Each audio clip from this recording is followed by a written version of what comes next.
In this video, we're going to build a goal manager using React, Airtable, and styled components. Then we'll publish our code to GitHub and run our code through an amazing tool called Embold. It's going to check the quality of our code and look for issues in our code for us.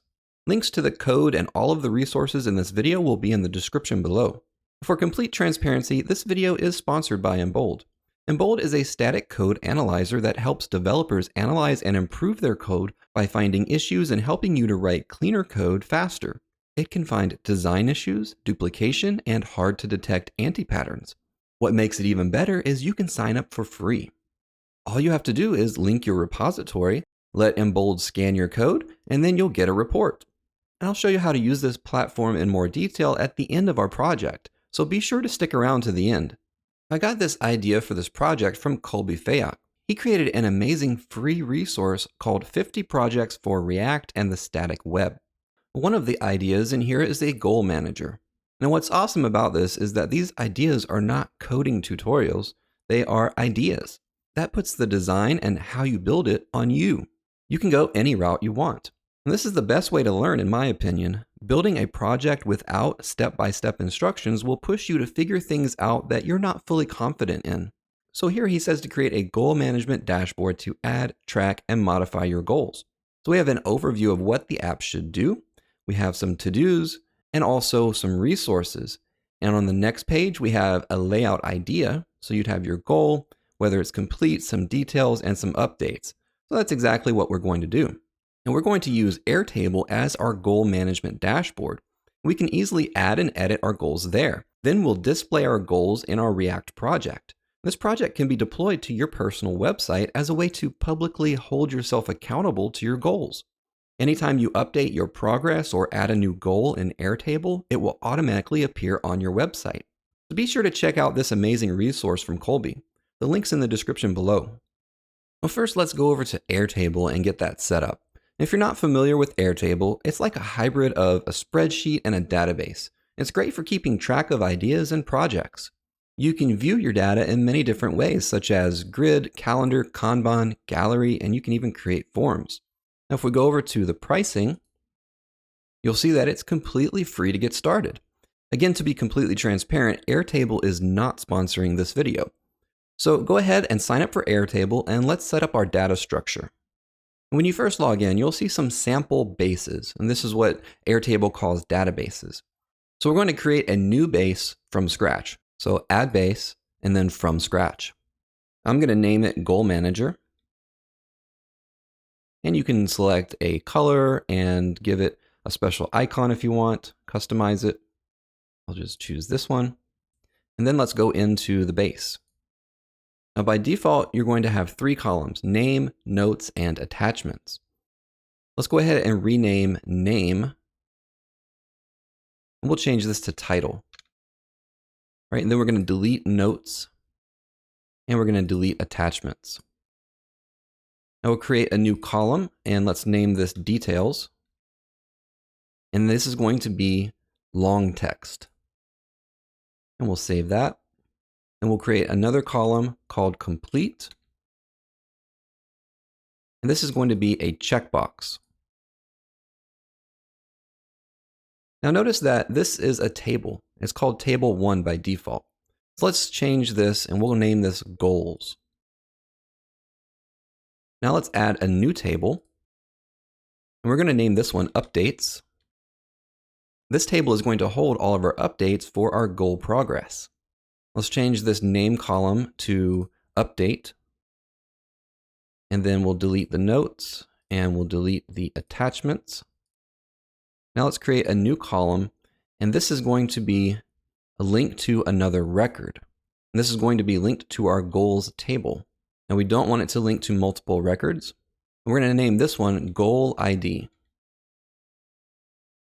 And we don't want to pull any other fields in, so we'll skip this. And now we have our update and our goal ID.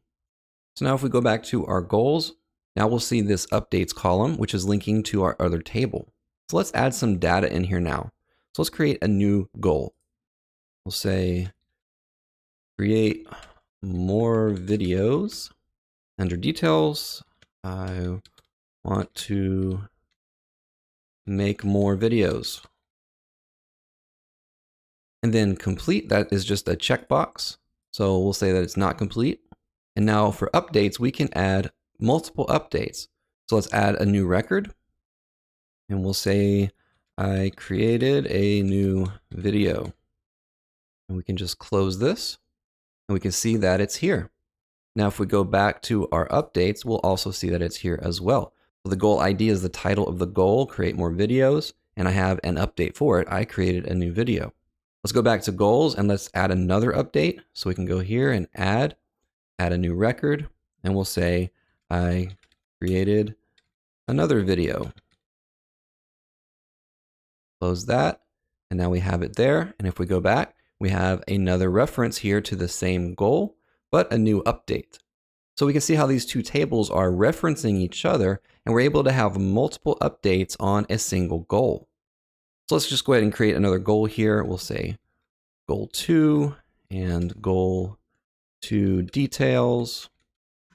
Let's actually say that this goal is complete, and we'll put a couple of updates in here, add a new record, and let's say goal 2 complete. And then we'll create another one, goal 3 details. And that one's not going to be complete, and we'll just say create a new record, update 1. And then let's add another one, update 2. And let's add one more, update 3.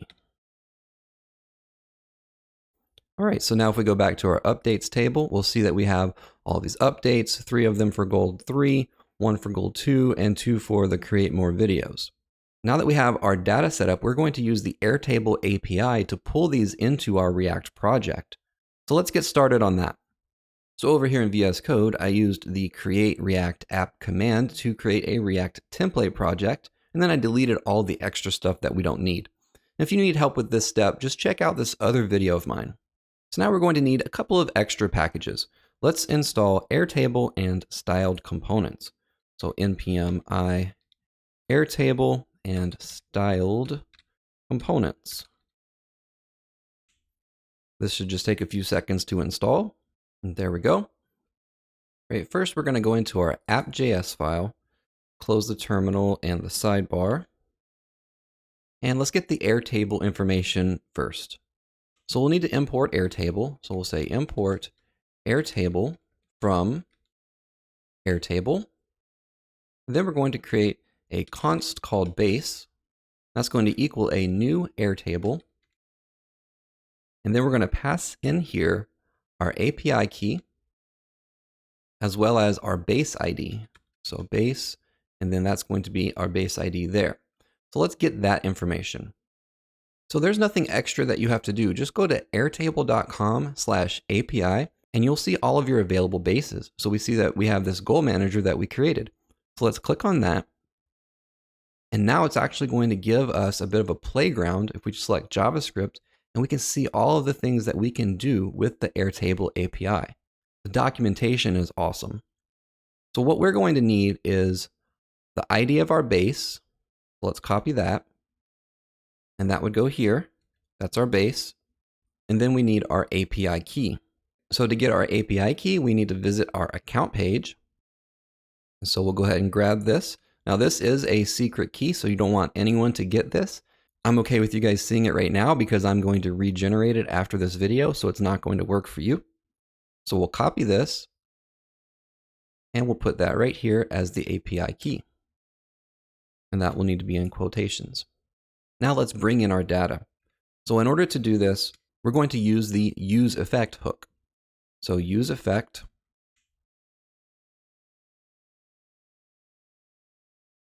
And then we only want to run this on our initial render. So we'll put in a blank array here at the end as our reference. Now within the effect, we can bring in our data. So we'll say base, and we want to identify which table we want to bring in. So remember we created a goals table. So that's what we're going to reference. And then we're going to select and define what we want to select. Now there are different views that you can select from. The views will filter out different things, and we're going to use the default grid view. So view is going to be grid view, right? And then we'll call each page. So pagination is incorporated. Of course, we don't have multiple pages, but this is how we'll write it. Within this, we're going to bring in our records and then something called fetch next page. So if there are multiple pages, that is the function that you would call, right? And that's going to be an arrow function. And this is actually going to bring in our records. So for now, let's just console log our records. And then after that, we can call fetch next page, and that will move on to the next page if there were multiple.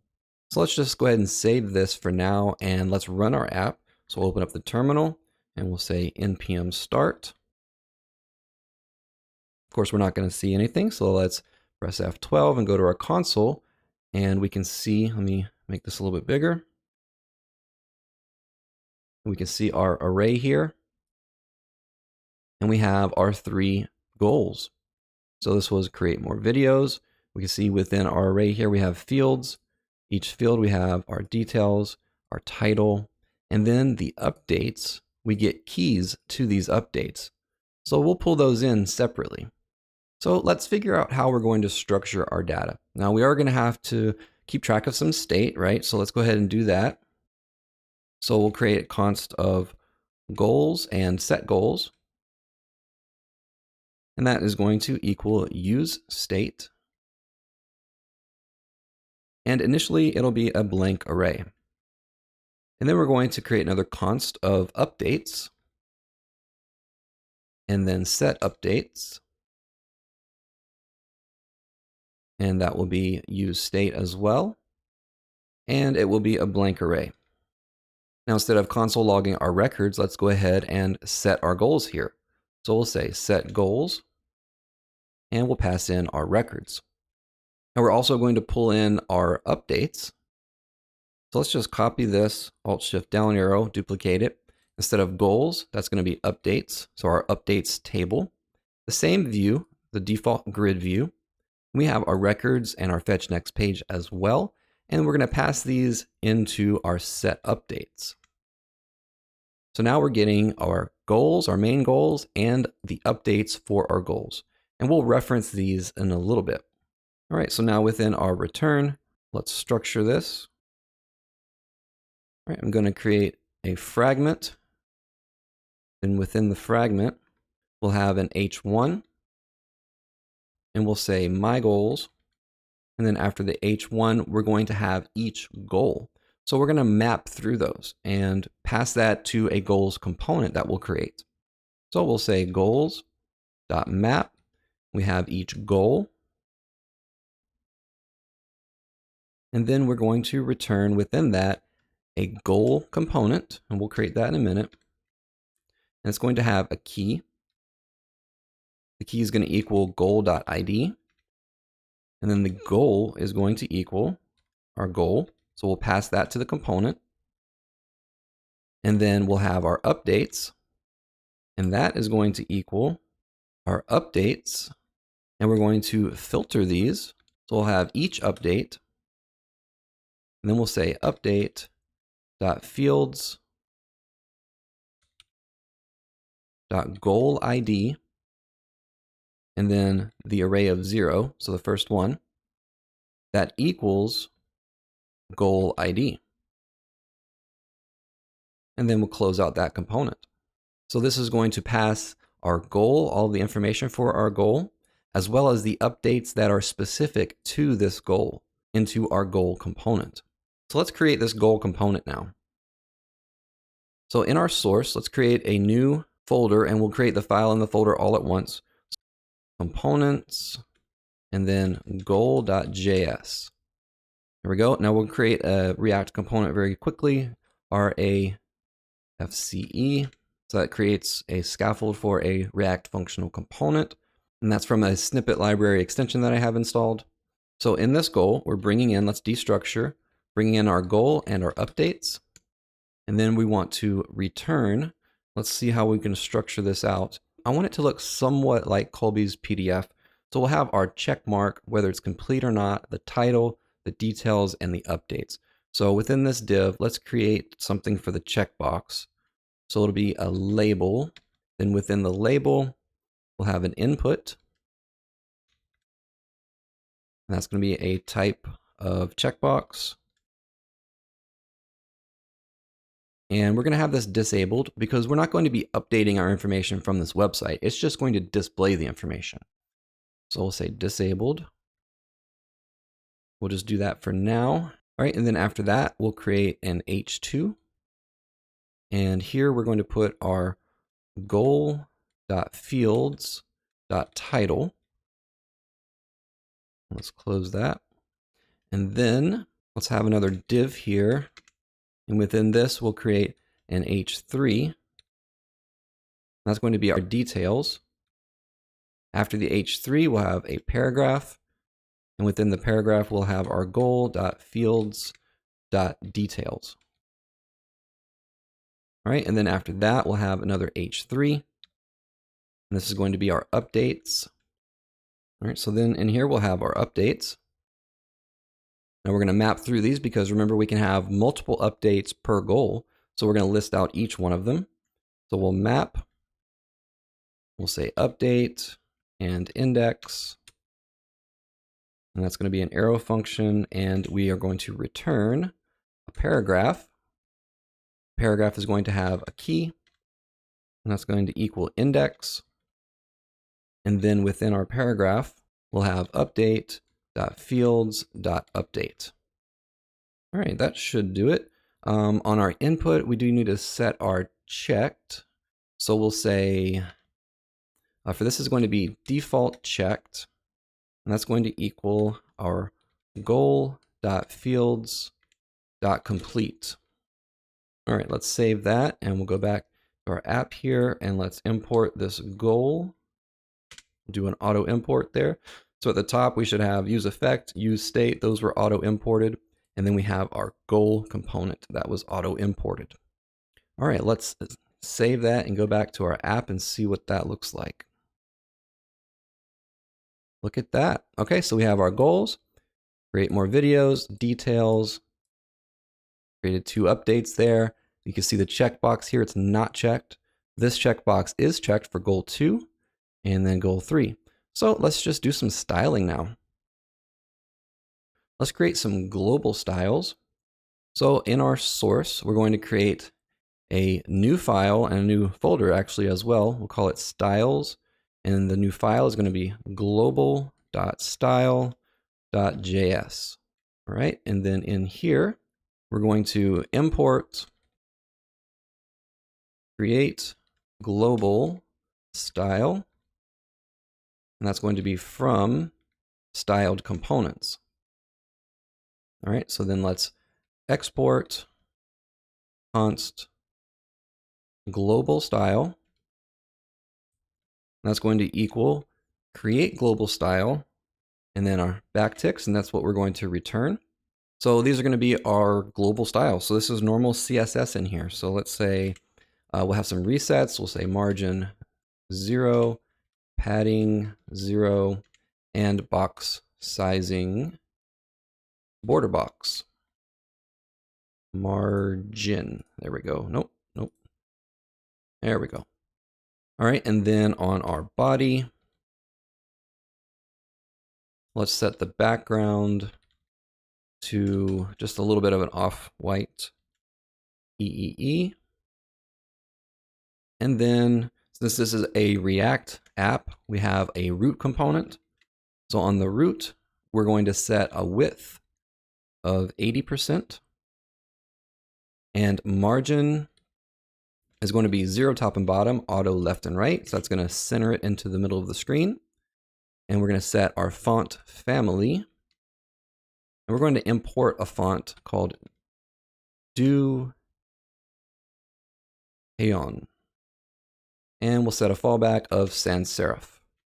And then we'll set the color of the font to 272727, a dark gray.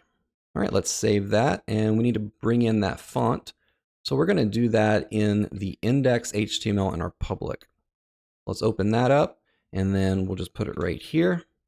So this is just a Google font. We can close that. And now we need to bring in our global style into our app.js.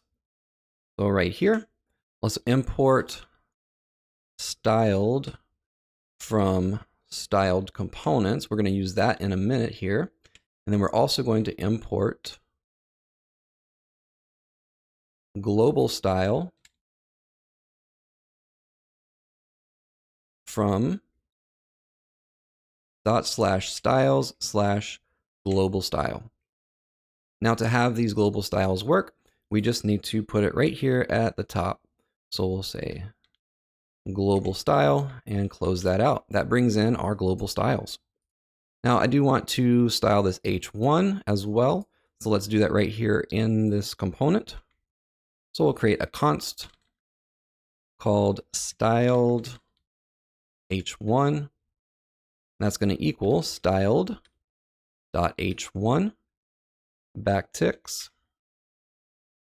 And then we'll style it. So we're going to say text align is going to be center. Font size, we'll set that to 4 rem. And margin is going to be 1 rem top and bottom, 0 left and right. All right, let's save that. And let's take a look now at our app. All right, it's looking a little bit different. So we've got the font working. Now let's start working on the goals here. Oh, and we never assigned styled one. Let's go back here. Styled one, yes. Go back here, and we're going to replace H1 with our styled component. Now let's save that and go back to our app. We should now see a change in our H1. Nice. All right, let's style the goal now. So in order to keep the code separate and easy to read, we're going to create separate style files for each different style. So let's create a style for this wrapper div here. So in our styles, we'll create a new file, and we're going to call it styled goal.js. So in here, let's import styled from styled components. Then we'll have a const of styled goal. And that's going to equal styled.div. So this is going to be a div. Backticks. Within here, we'll set padding is going to be 1 rem. Margin on the bottom is going to be 2 rem. So with styled components, we can nest much like Sass. So within our styled goal, we have an H2. And let's say display of this is going to be inline. The font size is going to be 3 rem. And the padding is going to be 1 rem top and bottom and 5 rem left and right. So the H2 is next to the checkbox, and we want to make sure that it's in line with that checkbox. Normally it's displayed as block. All right, and then again within the styled goal, we have an H3. So we're going to style that. We're just going to change the font size to 1.5 rem, make it a little bit bigger. And then we have 2 H3s. So the last H3 is the update. We want to create a little bit of room between the content of the first one and the second one. So we're going to say H3 last of type, and we're going to set a margin on the top of 1 rem. All right, and then after that, we just need to export default and then styled goal. All right, we can save that. And then if we go back to our goal, let's import it. We can actually just change that right here. Let's say styled goal, and it automatically imports it right here at the top for us. And we also need to change the ending as well. Now we've wrapped that. Let's save it and let's go back to our app and see what that looks like. All right, so we have basically styled this top part so far. We need to work on the checkbox and the rest of it. So let's work on the checkbox next. So in our styles, we'll create a new file. We're going to call this styled checkbox.js, and we need to import styled from styled components.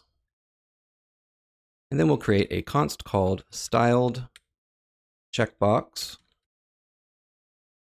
and that's going to equal styled.label. So we're going to replace the label with these styles. All right, so we're going to display the label as block, and we want to position as relative because we're going to absolutely position other items within it. And we want to take the user select and make that none. Now within that, we have our input. We want to display the input as none. We don't want to actually see the default browser input because we're going to create a new one. So within that, we actually need to make a little bit of an alteration to it. So if we go back into our goal, the label needs to have some content. So we're just going to put a blank space in there. And then after the input, we're going to put a span, just like that. And now we're going to reference the span in our styled component. So right here, we have our span, and we're going to make the position on this absolute. So we can absolutely position it, and we'll say top 0, left 0. Height is going to be 3 rem. And width will be 3 rem. And the background is going to be this kind of a purplish color.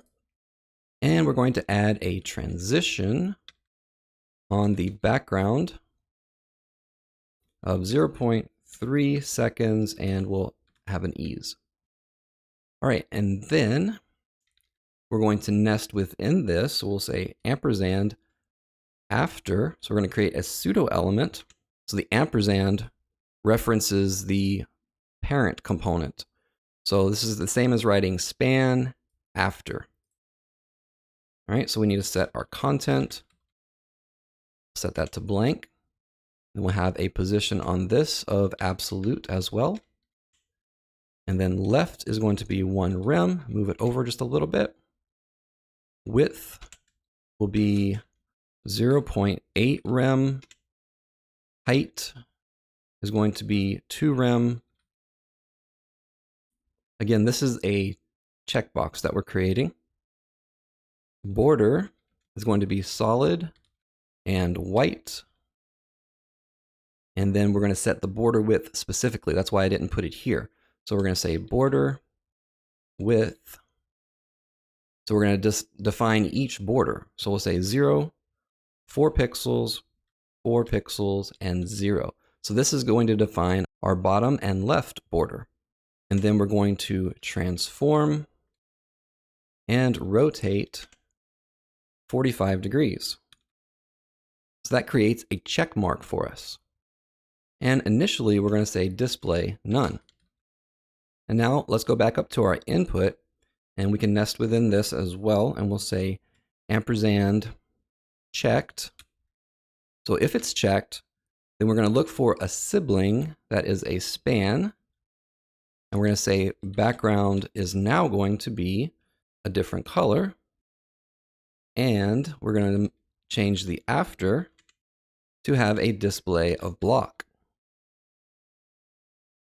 All right, so then at the bottom, just go down here and we need to export default styled checkbox. All right, and then we'll go back into our goal. We can close those. And so we're replacing this label with styled checkbox. It's not auto importing. Strange. All right, so let's bring this down. So that is styled checkbox. That should work. Let's save that and check out the app. And there we go. So we have an unchecked checkbox and checked. Right. Lastly, let's style our styled goal details. So that is going to be this div here with all of our details and our updates. So let's create one more file here, and it's going to be styled goal details.js. We need to import styled from styled components. We'll create a const of styled goal details. And that's going to equal styled.div.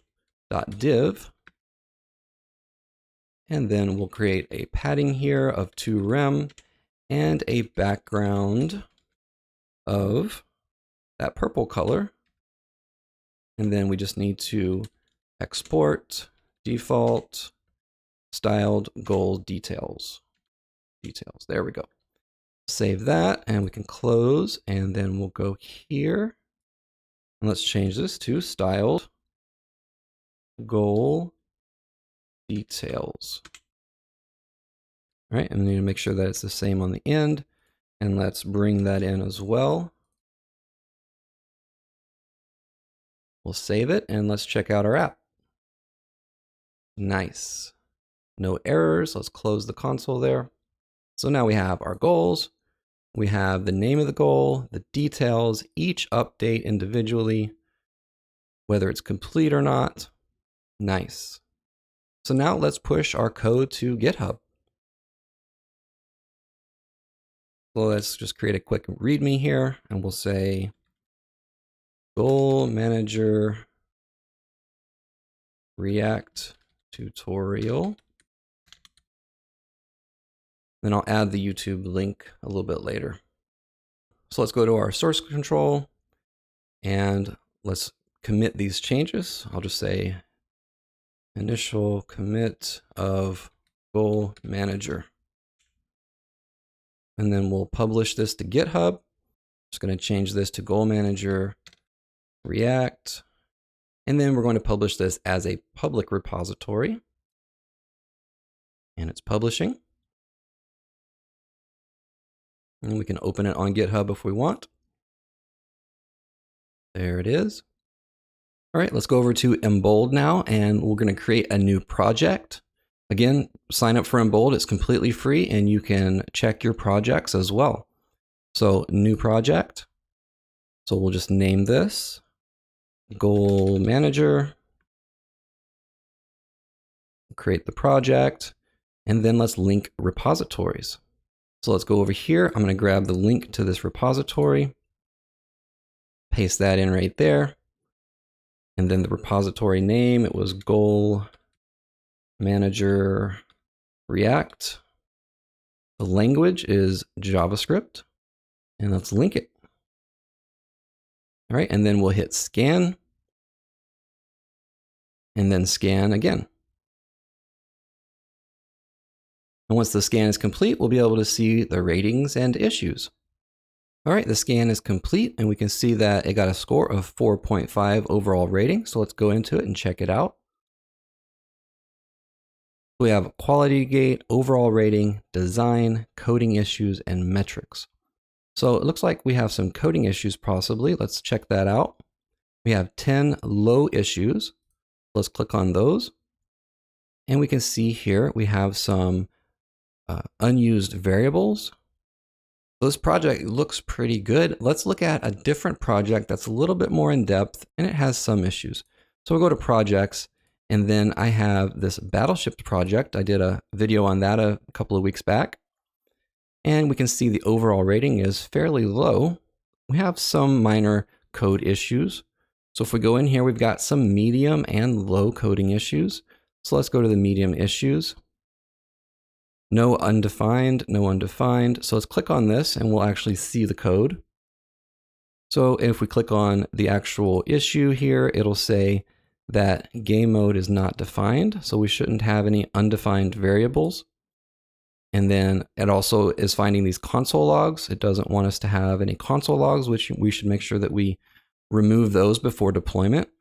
And then some low issues, some curly braces. It's saying that we should have curly braces after these if statements.